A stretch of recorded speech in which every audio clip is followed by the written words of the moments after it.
Welcome to another episode of the One Bone Podcast, finding out what the journey looks like, how you're doing it. And today we've got a very special guest. We got Neema Naz in the house. Woo! That's right. If you don't know Neema, now you know. Viral sensation, stand-up comedian, man of a million voices. Anything else? Sexy Mexi. Sexy Mexi. Very nice. Again, we're here to sit down. We're here to rap about basically everything that you've got going on in your life. We want to get inside the brain. We see the videos. We see the action. We love it. We're fans. We've been buddies now for quite some time. And I want to start off by just asking you, Neema, what's your journey? Well, thanks for having me, first of all. Oh, you're welcome. Shout out to the One Bone guys, man. From the beginning, when I was a big boy, even bigger than now, they're like, yo, wear these shirts. I was like, bet. Put them on. Finally, I could walk around with some confidence, you know? Because, big guys like me, my whole life, I had trouble fucking wearing clothes that fit me, the classic Mark's joke, right? Yeah. You lift your arms, bro, shirt's here. Yeah. I'm wearing a tube top with any other shirt. Yeah. But with you guys, you fucking found a way to, make it work for bigger guys, like both horizontally and vertically. Amen. To make it fit. And I'm like, fuck, man, finally. Sorry, I don't know if I can swear. But You could swear as much as you want, man. I don't want to demonetize you guys. No, that's fine. But yeah, anyway, so now we're here. Yeah. And now we're even. I think when I first came to you guys, actually, like years ago, or I don't even remember the first time. I think it was like 3 years ago. 3 years. Now, Yeah, for sure. Yeah. I think, did you send me clothes first? Probably. Or Yeah. something like that? We were probably just fans, and we were probably just like, man, you should definitely. yeah, we I probably remember. saw some belly Oh, sticking out. 100% you saw some belly. Yeah, and we were just like, guys, this is the guy who needs one. He needs a one bone. yeah. You started out, you were a size 3. Yeah, 3. Yeah, Now you're at size least. 1. Yeah, now like 1 is like, average. And then, so anyway, even now, but now you guys have definitely elevated your brand as well with the look and the style and the fabric, everything. Like, because, it's not just for big and tall people. No, Like, literally, Leticia is wearing one bone. she is. She's rocking fucking fun size, She's literally the smallest human. small, tiny. Yeah. And so that's why I like. I'm like, all right, man. It's because usually big and tall brands, like it looks sloppy. Yeah. Your stuff doesn't look sloppy. Yeah. And that's what I really liked about it. So anyway, Nah, this isn't like a paid advertisement, guys. No, I'm just genuinely. but we're gonna use it. Yeah, as a go ahead. advertisement for sure. We're gonna run so many ads on this. So many ads. Oh my god, we weren't even recording.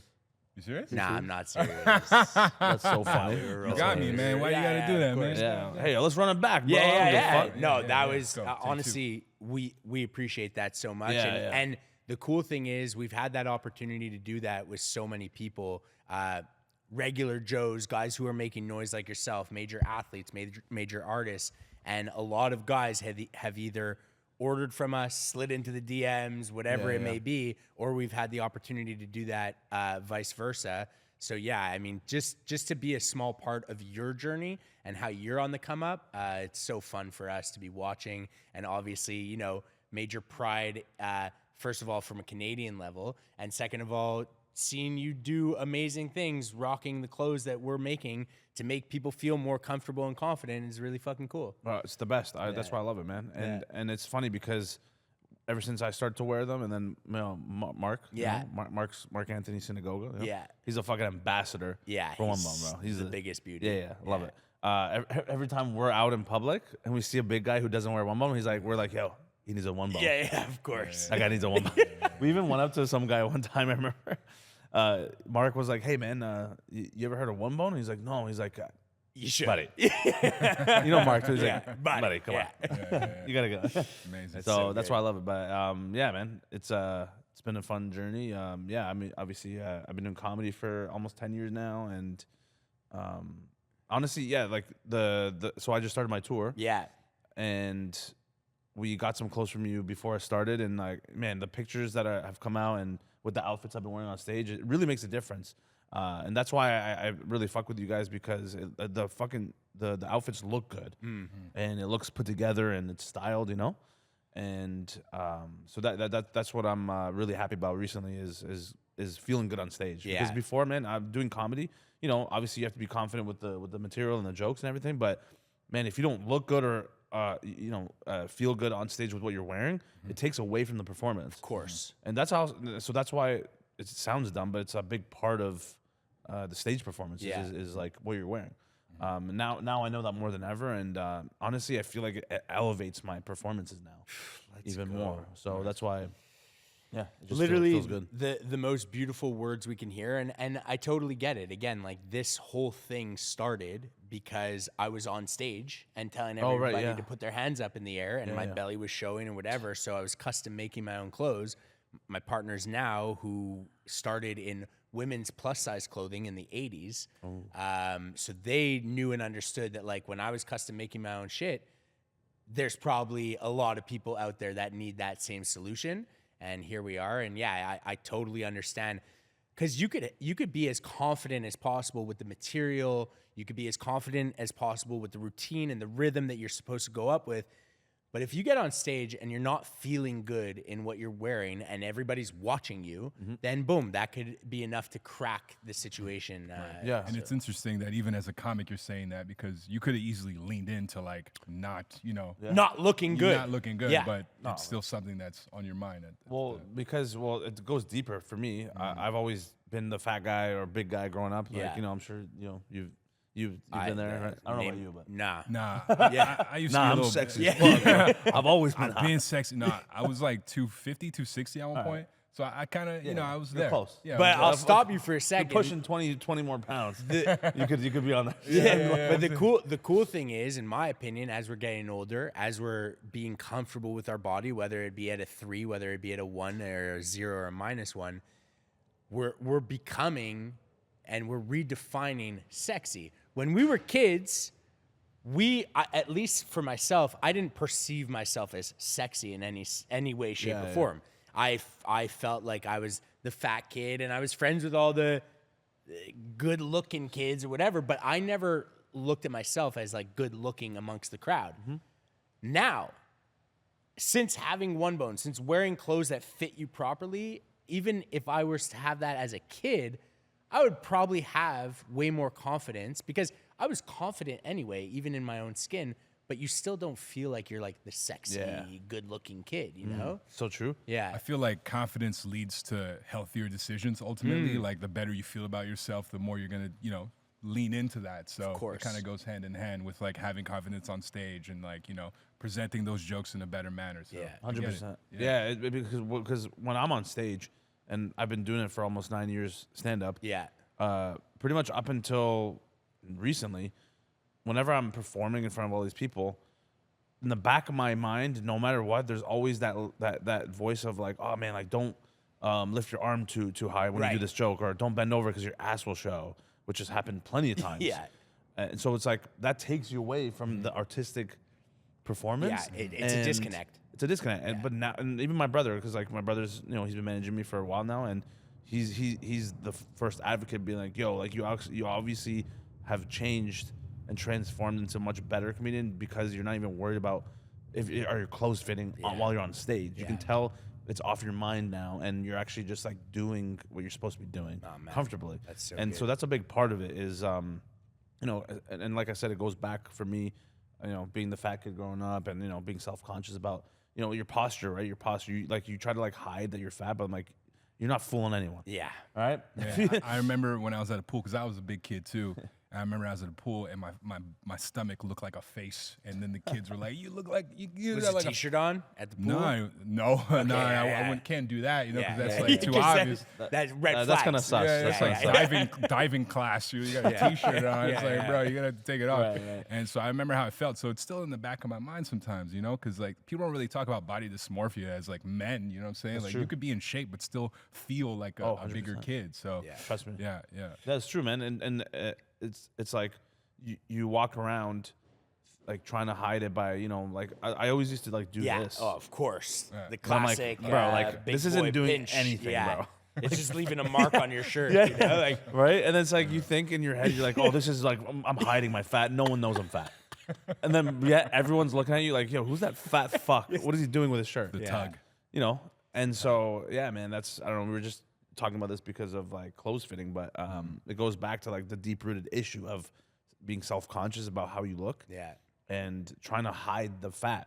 And so that's why, you know, I also don't advocate for just covering it up with clothes either. Yeah, of course. Obviously, what your clothes is great, you know, because it makes it fit better. But at the same time, like I still believe in like working on your health too. Well, that's because that's a big part of my life now. That's the whole point of what we're doing is to say that you should feel really good whatever size you are, so that you can make the decisions that you want to make to live a little bit healthier or make a little bit of progress in your life or whatever. Again, like if you feel that confidence at 500 pounds in the mirror and you put on these shirt and you put on these pants and you just feel and look better, the opportunity, and it's in the name, to make one by one choices and make small decisions that will have a bigger impact as they compound. It starts with looking in the mirror and feeling very good about the person you are. So you were mentioning big kid growing up. I was the same, and I feel like there are two ways you could go. There's either you get picked on or you pick on yourself. Yeah. First, I'm assuming you were the latter. Yeah. Yeah. So, I mean, that's, I guess, where the comedy comes from and the... 100%. Yeah, because it's like, well, if I already know myself, I know you're going to make fun of me, but how about I fucking make fun of myself first? What are you going to do after? Because then there's nothing anyone can say. Exactly. It's the Eminem route. Exactly. Yeah, exactly. Yeah, I'm white. Yeah. Yeah. You know, trailer park. Yeah, Got an Uncle Tom. Yeah, exactly. Okay, so... Oh, wait, sorry. I just realized. Is one bone one by one? Yeah, there's a lot of layers to it. Oh, fuck. Yeah, so it's one by... Yeah. What does that mean? Like, Yeah. So let me hit you with the layers. So it's one by one, basically saying nothing's overnight, brick by brick, you know? It's also the ones are mirrored by the B. So it's to sort of signify to like look in the mirror and be okay with the person you're looking at in the mirror. Damn. One also, you know, we wanted to come first. We wanted to be number one, that sort of concept. And then bone, sort of the strongest human kind of vibe we could think of. And there's a couple of layers, you know?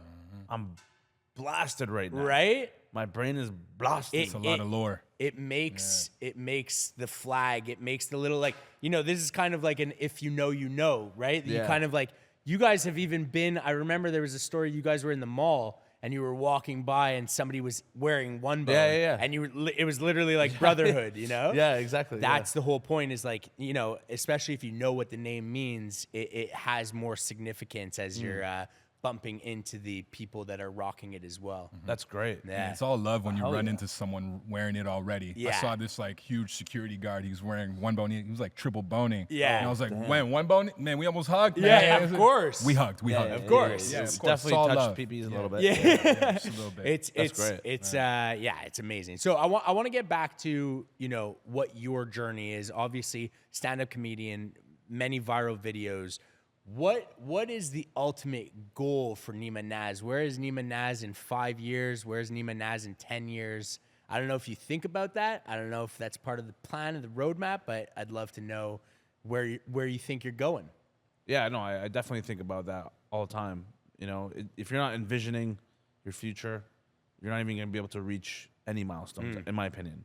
You know, I always say, like, I look up to David Goggins. Oh, yeah, of course. You know, It's my bald hero. Yeah, he's your hero.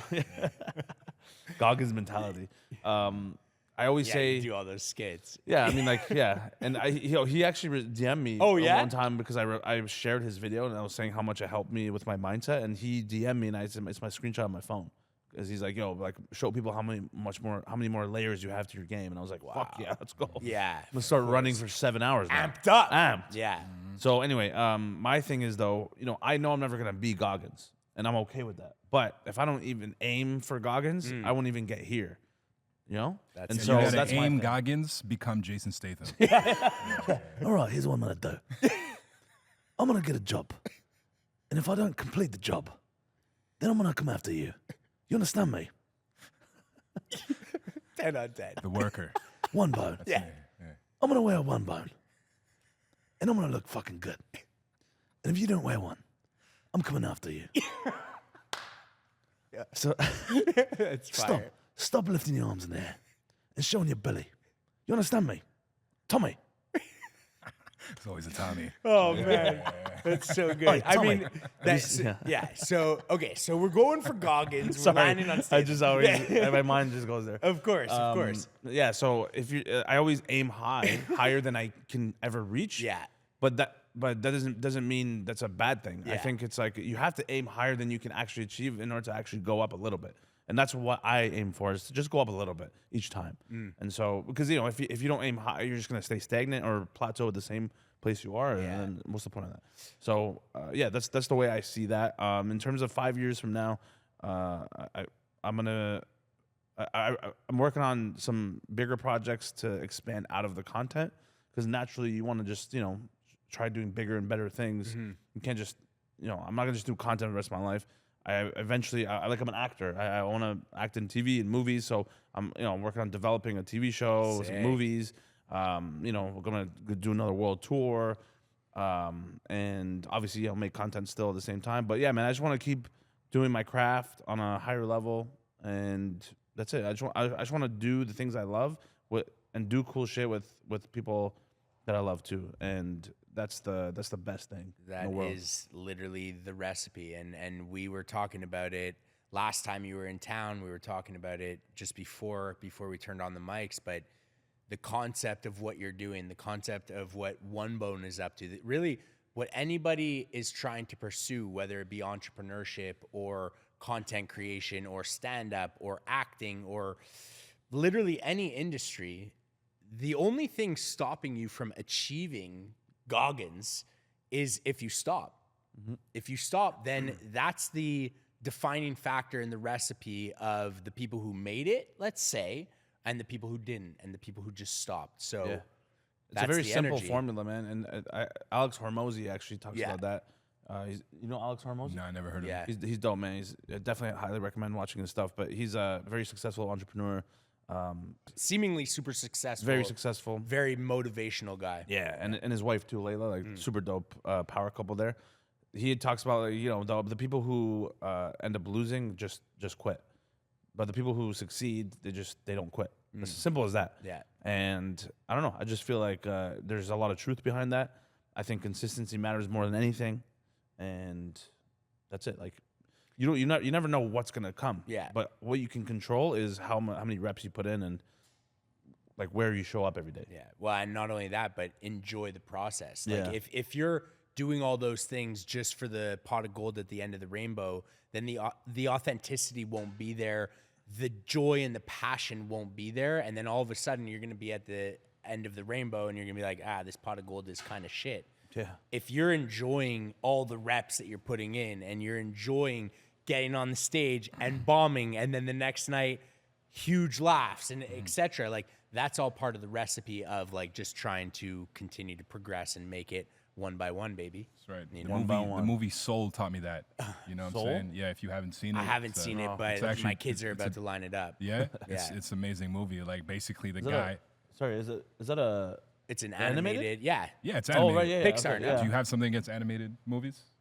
Do you not like animated movies? No, I do. I love Do you them. not respect animated? I Watch respect out. them. That's Watch right, out. That's right. Yeah, Because yeah. I'm big on the Watch animation. out. I'm big on the animation. 100%. All right, love Inside it. Out. Come on now. Oh my god, that's my favorite. Man, I love that movie. But yeah, Soul basically is this guy who's kind of like chasing that pot of gold, and he I won't spoil it, but ultimately he learns that it's about like loving the process, like Right. you're saying. It's about loving the work. That's your sort of flow state. Yeah. It's about getting into that flow state. Yeah, Yeah. What I like that. What's your favorite bit you have ever written for the stage? And obviously you don't have to go into the full bit, because if you're performing it, what's also crazy, and I'll kind of like tangent for a second. The crazy thing about what you guys do in AP, you're doing stand up as well. You have to guard your bits so hard. Whereas, for example, a musician or an artist, the name of the game would be make sure as many people know my hits as much as possible, sing them on repeat as much as possible, so that by the time you come to the show, you know every single hit that I am singing. Whereas with a stand-up comedian, you have to create your hits, in the fucking basement.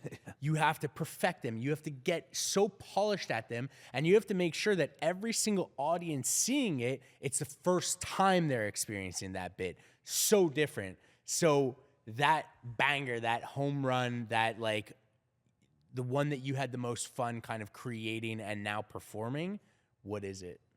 Yeah, I agree. A lot of the creative process of stand up is going under the radar while you're working on the new material, and then like it's way better when the audience sees that bit for the first time. Yeah, because as soon as they see it, there's no you can't really do it again. Yeah, because they're like, oh yeah, I already know the joke. You can't replicate the concept of seeing that bit for the first time. Yeah, which is wild. I'm like, it's so much harder than music in that way, because I'm like, you always have to keep writing new shit constantly.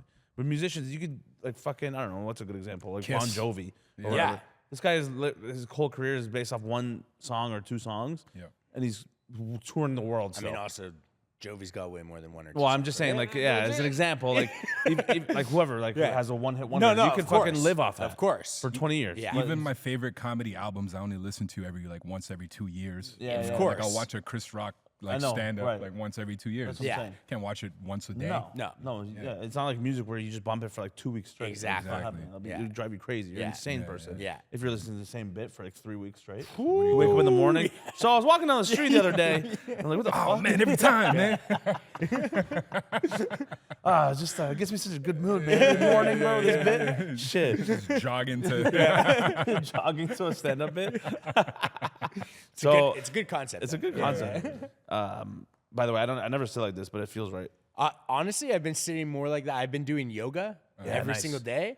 So I was even sitting in my house the other day like this. Ooh, Bro, sophisticated gentleman. I'm 37. I have never, ever That's been hilarious. able to do this. That's a new angle. I was, Your hips. Yeah, and so I'm sitting there. My wife was like, "Who the fuck are you?" You know, I'm like, "I don't know." I just started sitting like this. Ooh, Yeah. I'm turned on by this. Look at these leg movements. very, very distinguished. Yeah, of It's course. like a college professor. Right, exactly. But the thing is, like, in like 10 seconds, this shit's gonna be Yeah, hurt. yeah, of course, just stuck. Yeah, just stuck. I'm like, fuck. So yeah, one of my favorite bits. To be honest, so a lot of my jokes. Okay, well, there's layers, because when I first started, I was a much bigger guy, and when I was Right. starting comedy, I was just doing fat jokes, which is the easiest thing to start with. It's kind of hack, layups, yeah. obviously it's layup, it's easy. I'll start with that. But so when I first started, one of my favorite jokes I did on stage as a fat guy was there's like a string of a couple.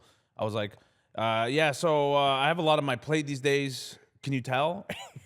And then I go, yeah, I love technology. I'm a huge fan of apps, calamari, chicken wings, Uber Eats, stupid, but like it's so of course, easy. Yeah, yeah. I always loved doing those ones. And then a dumb one I had early on was the first joke I ever wrote was I met a rooster from Japan this one time. Turns out he was Caucasian. Stupid, but I love it. Yeah, it's good. Cheesy as fuck. Yeah. And so, but yeah, more recently, in the last hour I had, I do a lot of accents and impressions and stuff. Yes. But one of my favorite ones was a sex joke. Okay. Which I had. I talk about how like, I had a girlfriend that I never was able to bring girls home, and so when I finally brought a girl home, I'm in my room and I live with my parents. It was tough to have sex with her in the room because it's like I had to hide it so hard.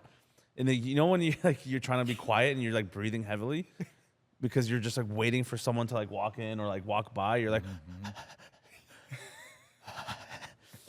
right? And I talk about how like I could just like do the bit quickly, but it's like so I say like so I start off with like, oh, I recently got a girlfriend.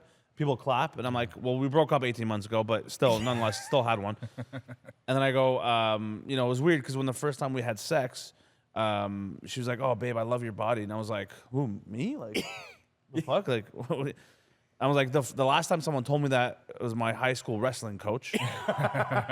So someone's lying. I don't know who it is. Yeah. And also, he's not allowed within 500 feet of a school anymore. So I don't know if I trust you, babe. Yeah, it's fucking good. Anyway, so then we're inside, and like, I'm trying to have sex with my girl, but like my parents are around. So I'm like, I'm literally like going up to the door like I'm fucking Jason Bourne trying to figure out an escape plan. So I go up and I do this whole act out. I'm like, and I look at my girl. I'm like, all right. Come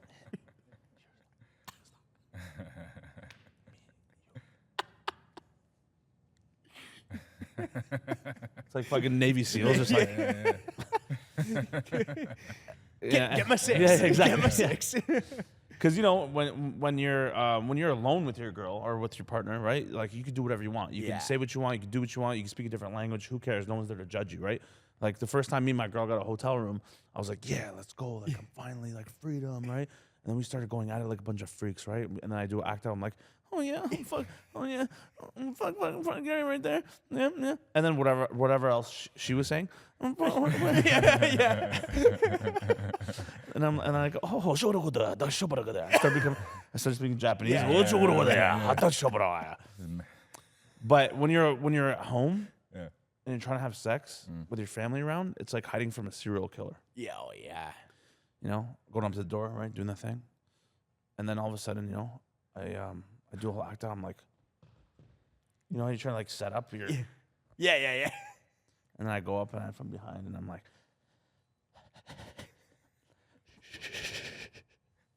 shut the fuck up, shut the fuck up. Oh my god. Kind of.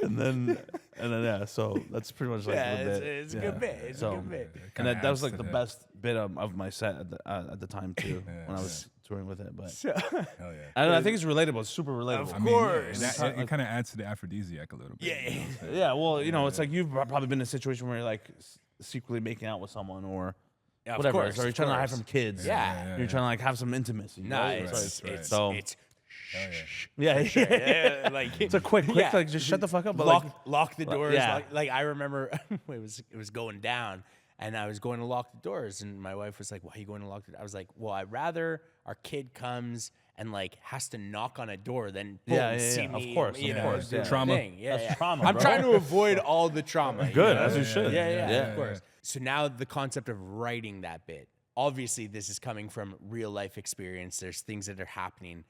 What is the process of you going into the lab and like writing out that concept and then getting to the stage with it, refining it? Or are you just like, oh, I lived through this, I'm just gonna go to the stage with it and see how it goes and then start writing? It's a bit of both. It's for me personally, I have to think of the idea, write it on my phone. Like I have a notes folder. It's like stand-up ideas. Yeah. Just a premise, and then I write a couple beats, a couple different lines that could be funny, and then I just go up on stage and I try it, because I feel like my strength is performance.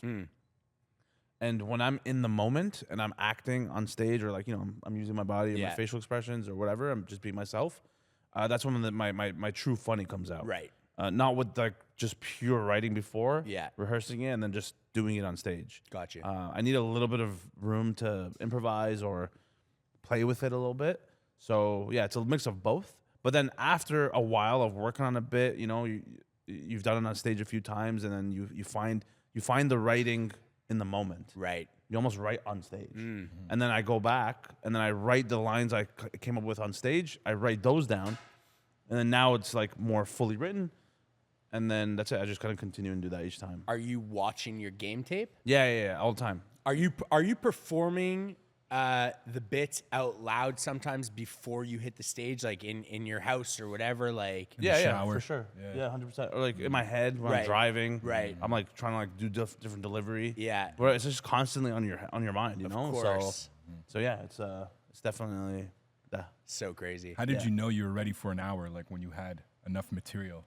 Like, You don't really know, to be honest. You just have to kind of decide, all right, like I have a few different bits that equal 30 minutes, 40 minutes. I'm pretty close to an hour. So, yeah, you just kind of string them all together, find a way to make it match and flow through the whole hour. And then you just do it. Like for me, the first hour I ever had, it took me 7 years. nice. And then that's what the tour I did like 3 years ago. Right. Pretty much. Yeah. And it was like shit. Like it was still not great. But like at the time, I thought it was like good. But you know, you have to start somewhere. Yeah, of course. And also, you know, you have to get through that first hour in order to like become a better comedian. It's always, they always say like once you finish that first hour, that's when you start to actually know how to write material or become a better comedian. You just need to get over that first hour. Wow. And then you'll figure it out. And now this new hour I have is like 10 times better. Sick. And it took me 2 years instead of 7. Right. So it's So like it keeps getting exponentially. dialed in. Yeah. That, I guess most stand-up comedians on the circuit, let's say, or that are performing at a very high level, they're basically new special every year or so. Yeah, right a year now? or two. Yeah, A year or two. Yeah, which is nuts. Yeah, Like, it's crazy. I don't, like 1 year, I think is too early, my opinion. Yeah. Unless you're like Louis C.K. or Yeah, some- yeah, of whatever, course. Chappelle. Yeah. But like, I think 2 years is a good sweet spot. Nice. You know, give people a little time to miss you, and then you finally come back and announce Yeah. the tour. It's like, I Yeah. think it's a good flow. So, big kid growing up, made fun of yourself. That's part of the parlay into comedy and stuff. You're saying you've been doing stand up for about 9 or 10 years now. Were you doing videos before stand up or stand up before videos? And how did, you know, just basically being like class clown kind of vibe turn into a career path for you? Yeah, I started everything at the same time. YouTube videos, Mm-hmm. acting, and stand up. I started everything at the same time. I went to school for it actually. Okay. Yeah, so there's a program in Humber College in Toronto, where it's a comedy program. Oh, nice. Yeah, yeah. Nice. And I didn't even know about it until Your parents were down with that? no. I mean, like at first they didn't get it. Right? Yeah, like, yeah, They of were like, "What the course. fuck? Like, what do you mean? Like, how are you gonna make money? My mom's crying. Yeah. You know, it's like Trauma. yeah, we came here for we left our fucking country Yeah. for this. Knock, but knock. yeah, Yeah. Around for knock, knock jokes, man. Yeah. knock knock, going back to your country. And so yeah, that's why I feel like, especially nowadays where people are touring based off their followings, I'm actually happy I started doing content Same time. at the same time because I think it's much easier to transition into videos if you start with stand up first as opposed to the other way around. Whereas like there's people who have just done content for like 7 years and then they start doing stand up. Right. And you're like touring, I'm like, you're shit on stage. It's tough. Yeah. Yeah. But that's why I'm lucky. I'm like, I started everything at the same time. So I kind of built up together. Right. And so it's a slower rise, but stronger. Right. So Yeah. The me foundation is yeah. constantly like, It's always been worked Yeah. on. Got you. Yeah. So it's like they both kind of translate into each other as well. Got you. You know? So would you say that not all content creators are comedians, but all comedians are could be Yeah. good content Yeah. creators? wow. 100%. Yeah, because if you're already a comedian, like on stage, you're already a funny person.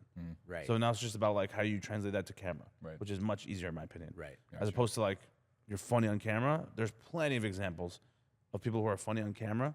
They're garbage on stage. Right. Got you. Yeah. It's true. And I'm not saying like I'm amazing. Yeah, yeah, Like of course. I was shit for a while too, but that's just because I was newer in Yeah. stand up. Right. This is the but- natural progression. But people in terms who of the formula. oh yeah, there's some people who like they sell out show like massive theaters Yep. for their first like 10 sets of Yeah. stand up. And then like people walk out or like they're like, "Oh, I'm never going back because you're shit. You don't know what stand up is." Yeah. It's a different game. It's a different beast. Oh, of course. And yeah, I mean, those people will learn the hard way because it's like you can't cheat the process. Yeah. No, I listen, after seeing you and, well, I mean, AP Open, but after seeing you also opening for Mark Anthony Synagoga and just like, again, having been close with you guys for a while, being uber fans of your guys' content and what you're putting out there and the risks that you take online that I think like if people get it, they really fucking get it. And if people don't, like, it's kind of too bad for you, you know? But seeing you guys live on stage for the first time after consuming years of your guys' content, it was exactly what you're saying. It's like, oh, it feels like these guys have been doing this at the same time, at the Yeah, same level, exactly. because the quality of the content and the quality of the stand-up is the same. Nice. Like you said, there could be a major disconnect. There could be oh, these guys are funny and hilarious on the internet, and then, oh shit, that was terrible. Yeah. But you see that natural progression. It's good to know. It's good feedback. Yeah, of course. But it also like, yeah, it validates what you're doing. I mean, you could know, you could feel it, but also hearing it from an audience member somebody who's connected to you, whatever, I guess that also like adds different layers of validation for sure. Yeah, definitely. Yeah, that's why I value, like I always say, you can't fake the reps on stage either. Yeah. It's like the more reps you get on stage, like the better you'll become, obviously, right? Yeah. It's with anything, the gym, food, like whatever. In terms of like all the ethnic stuff that you're up to, you make fun of everyone, which I think is literally the definition of harmony in the world. Like I know you probably get a ton of heat sometimes when you're ripping on this culture. I can't even say ripping. You're honoring those cultures, in my opinion. That's where we come from, I guess. Having the backgrounds that we do, growing up, with humor in the house and whatever, like you're taking that and you're amplifying it in a world where, listen, it got real woke for a second. It got real, everyone had to pull the reins back. And now it seems like it's like kind of flattening out. The dust is settling. The people who are very PC are intentionally staying away from that stuff. The people who aren't are leaning back in. What's your take on that whole situation of like everyone being offended about something and the way you're honoring these cultures with humor? I think I think it's important to know yourself first, and that's why I feel like it works. Because if you're authentically being yourself and you're speaking on your experiences, people almost can't take that away from you. Right. It's it's like, man, like, yeah, sure, you might think it's racist or what, but I'm like, well, I don't know. I literally talk about I grew up with fucking United Nations friend group. It's like I have friends from everywhere. We jabbed at each other constantly. I've been to their houses. I've met their parents. I've had their food. I've been immersed in their cultures, in their music, everything. So that's why I feel like I can be the voice for those people. Yeah. I always say I'm an extension of the people I grew up with. Yeah. And I'm representing for those people, especially my own people, obviously. And that's the way I see my comedy. I'm like, well, this is just what I think is funny. This is how my brain works. Yeah. And I'm not doing it to put anyone down. It's just my pure intention is to make people laugh and bring joy to the world. And this is the way I know how to do it. And I'm representing for other cultures. I'm not shitting on them.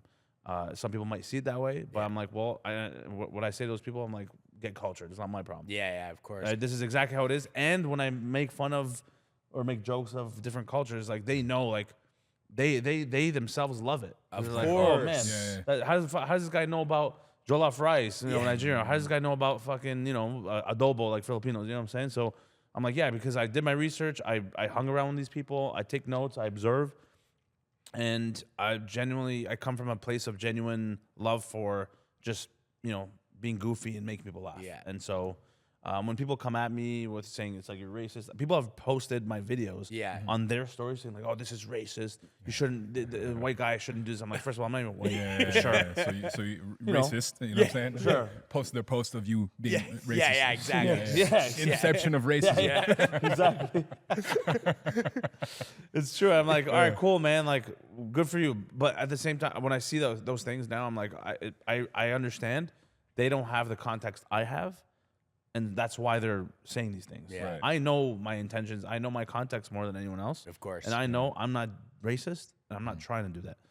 So, but if you see it that way, it's not my problem. It's how you perceive it. So my perception of it, and like you said, you grew up with the United Nations, and if you grow up with forget about even having like multicultural friends and whatever, growing up and becoming best friends with someone, at least my concept of that is to be able to throw the jabs back and forth. And that's how you know you're really close with someone. 100%. You know that you've built a rapport and a connection with someone if you're able to lean into the stereotypical of their culture and their background and whatever, and you could kind of go pound for pound there, you know?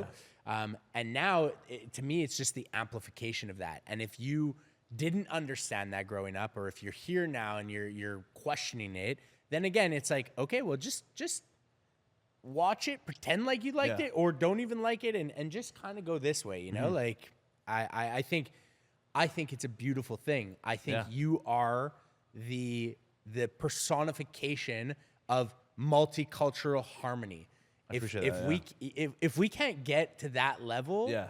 then everyone's gonna kind of dislike one another or hate one another or whatever. Like it's a crazy time. Trust out me, there. I fully agree, man. I mean, that being said, I don't like black people, but The jabs are jabbing, you know what I mean? He's like, get the fuck! Are you? I'll flip this whole couch. no, Yeah. We just clipped that. I know. Imagine, bro, that would get. I would get. No, Yeah. he's like, yeah, say it again. Yeah, say it again. Yo, say it again. What you say? I just lost my black card. Yeah. Yo, you gonna let him slide? You gonna let him sat here, slide? you took it. Yeah. No, you can't say the N word. Now he can say it. Yeah. No, I think if there's an opportunity to put on for different cultures and races and ethnicities, as a comedian, it's like you should do it. Yeah. Because sometimes some backgrounds or ethnicities don't have that representation in the mainstream media. That's my goal. I want to put on for fucking Filipinos, Persians, put them in the mainstream. I don't know, like any culture possible. Yeah. Because I think it's cool and it's for the culture. Of course. And that's what I'm all about. And those are my pure intentions. And I feel like it's the most relatable thing too. Even if you haven't grown up around Africans or Asians, it's like you kind of get it. Yeah. It's just a human thing. I don't know. Yeah, of course. You know what I mean? And so, no one, like it's like the same thing when you talk about family or girlfriend boyfriend stuff. It's like everyone has that. Yeah. Everyone knows what that is, but maybe some people don't understand. Owning a fucking business, or it's like when you talk about that, right? But then talk about race and human shit. Anyone can relate to that, and so that's where I come from. And yeah. So with that being said. This is gonna seem like a curveball of a question. What's your favorite song? Favorite song? Ooh, that's a tough one. I'm gonna. Is that a trap? I've got. It's a bit of a trap. Yeah, it's a bit of a trap. I'm gonna like a song every word to. You can take your time. My favorite song. Okay, I mean that I know really well. Yeah, it's a Justin Bieber song. What song? Company. Company. My favorite song. Wow. Can you give us a little taste? This is my next question.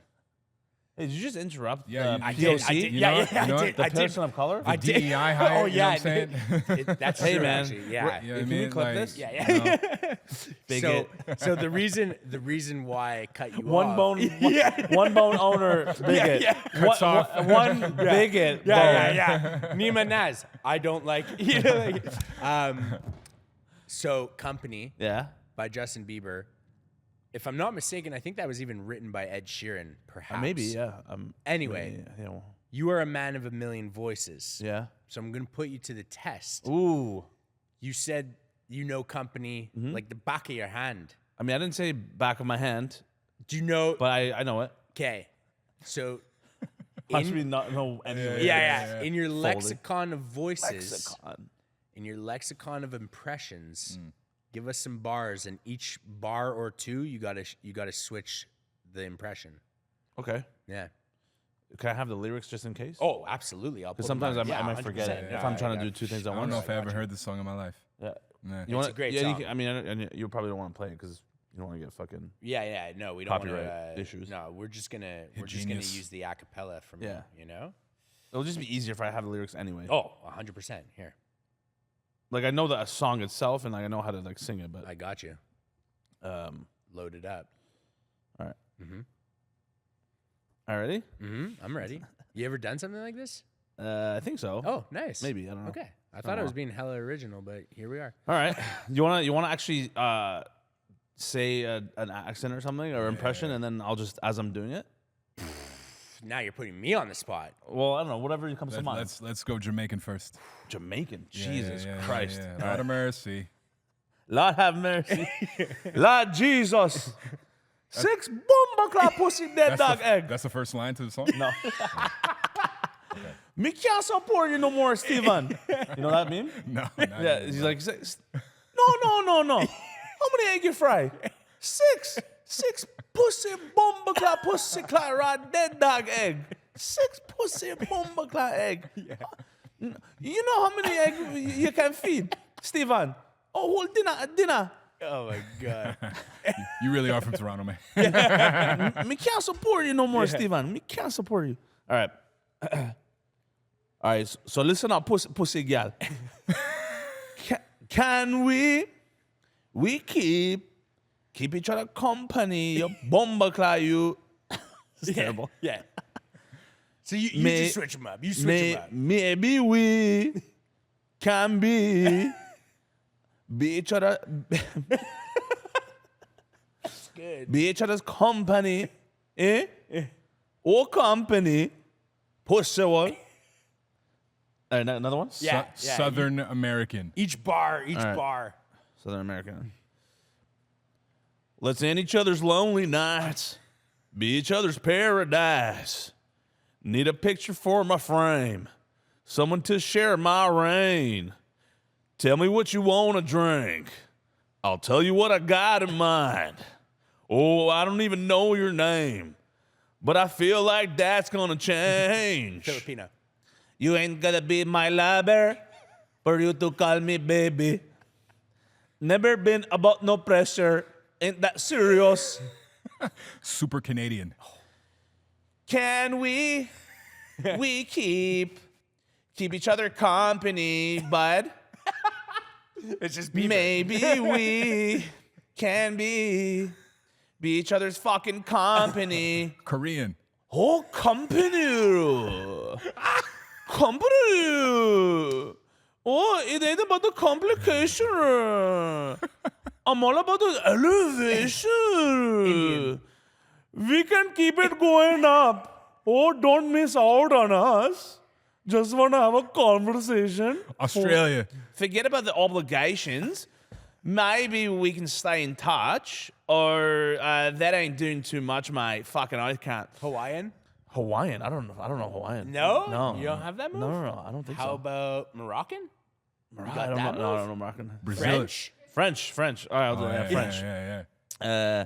You ain't got to be my lover for you to call me baby. Never been about no pressure. And ain't that serious? No, tabernacle. It's not that.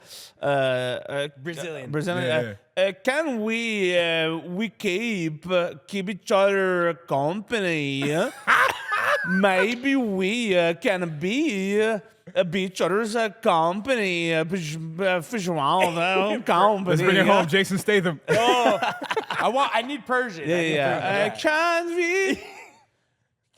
we be each other's company? Be each other's company.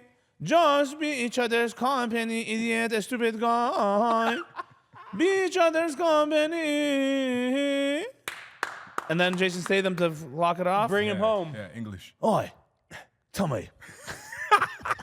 Oi, one man. Yeah. Can we keep each other's company? Maybe we, and maybe you, can be each other's company. Oh, company. Very good. Very good. Amazing. That was 10 on 10. Good job, man. Improv on Why point. want me making like a puss so well clap? Another thing that we do here every Monday, we hit the One Bone fam with some Motivation Monday. A quote, something that drives you, something that, resonates with you and keeps pushing you forward.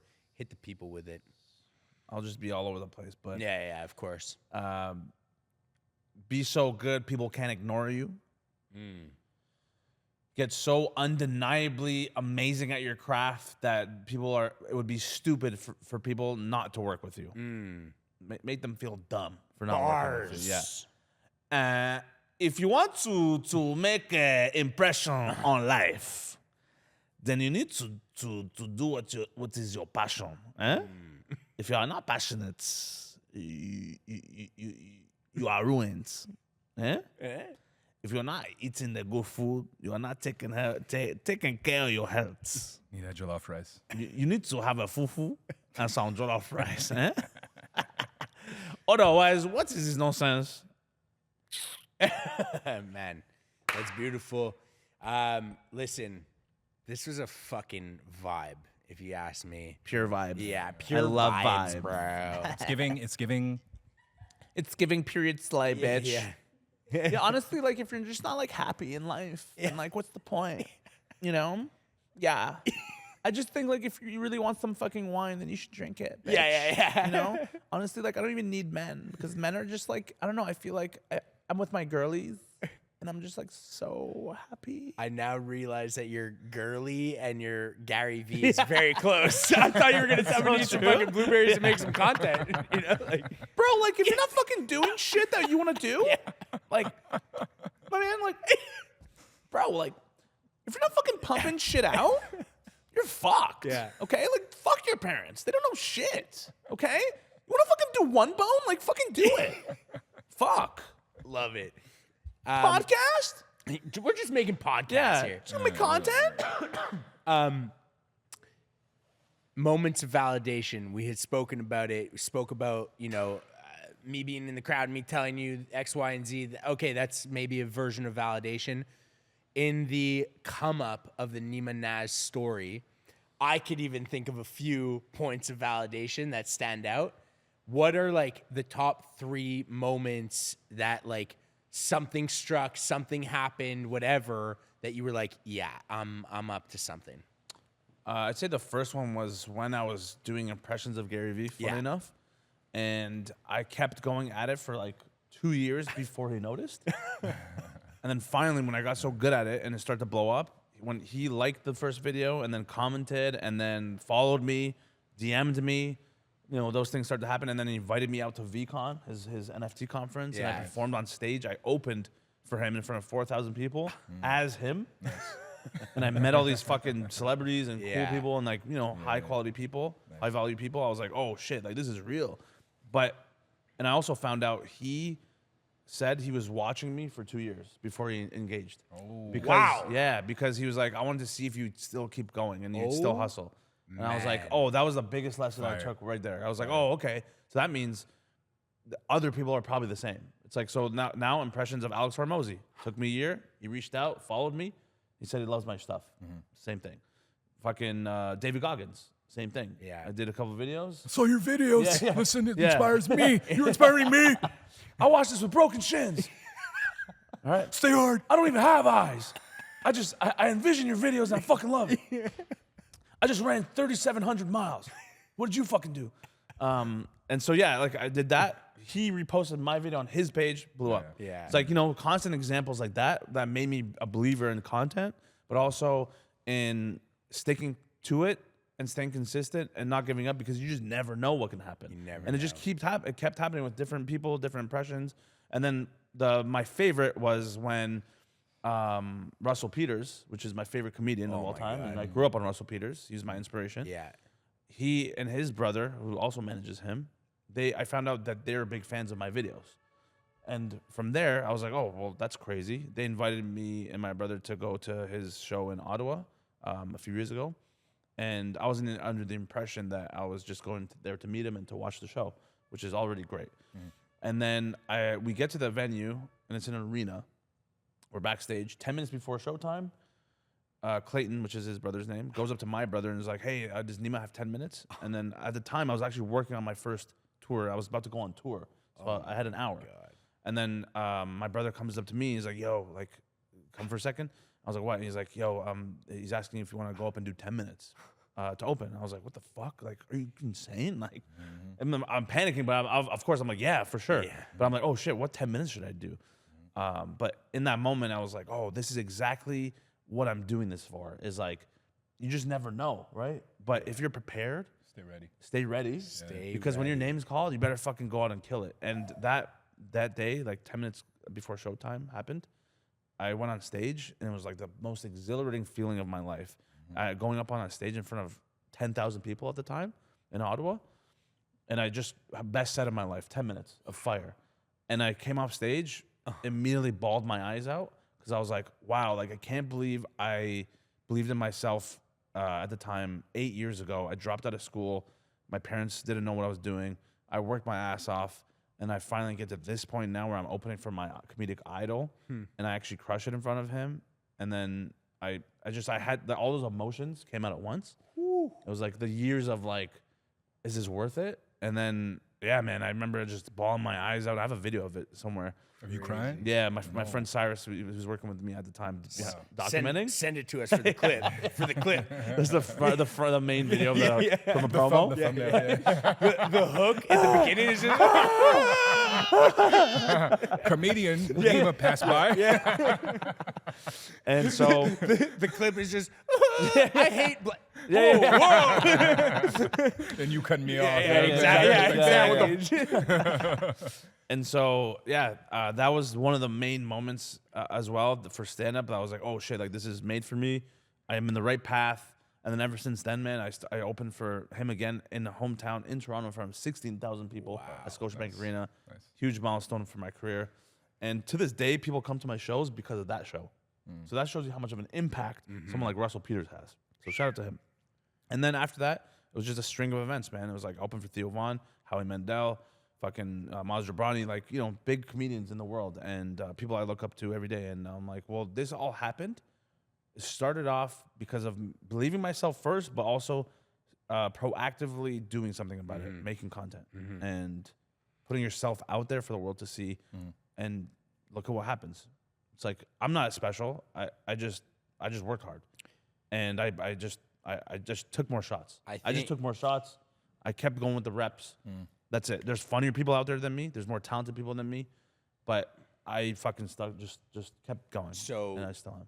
The way you just positioned that statement, in my opinion, that's what makes you special. The voices, okay, you're fucking incredible with the voices and the stand-up and the videos and all that. But the thing that makes you special is that every single day you wake up and you go back to fucking do it.